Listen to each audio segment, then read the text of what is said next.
So what week was it, Murray, when we did this one? I think it was week 9 or something, wasn't it? Where it was like enough time into the first lockdown that everyone's hair was starting to get a bit freaky. And, everyone, you just hit the zeitgeist perfectly with that one. I need a haircut. And the way we worked with it, Murray would send me the lyrics over. I sent him a few different metronomes at different speeds so he could sort of do stuff that would work with a fixed tempo, so that I could work on an electronic track. And he did that one to a sort of slow kind of hip hop tempo, which was perfect for me because my kind of thought of it, that it should be quite loungy, quite laid back, and the sort of sounds that I used and sampled in it, I tried to give it that kind of almost Muzak-y kind of 60s sort of loungy feel, lots of luscious strings and things like that. And then eventually it kind of all started going a bit more De La Soul with a big kind of sort of like a saxophone kind of sample, and it all started getting more celebratory, with with the whole sort of feeling of getting your hair cut. Another thing that I found that I often do with things that are subject based is I try and get some of the subject into the sort of landscape. So with this one, I ran upstairs and got a load of pairs of scissors and sampled them, me playing the scissors as the percussion and that kind of thing. So from halfway through, if you listen it just sounds like a piece of regular percussion, but if you listen carefully, you can hear that over the top of the hi-hats, there's the pattern of scissors being sheared in it as part of the percussion. So that was a good fun aspect from my end.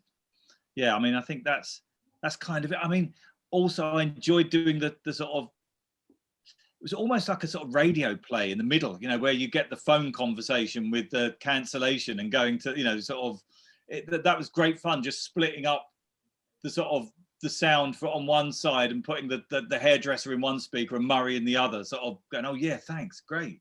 It was, it's good fun, great.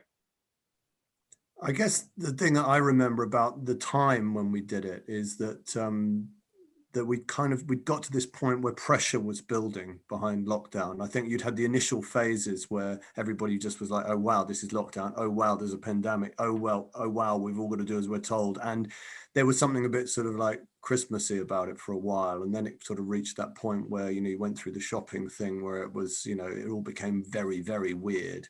And I think at this point, we just sort of reached the stage where people had kind of, it's almost like someone had slapped you around the face and you've closed your eyes, shaking your head and then opened them again.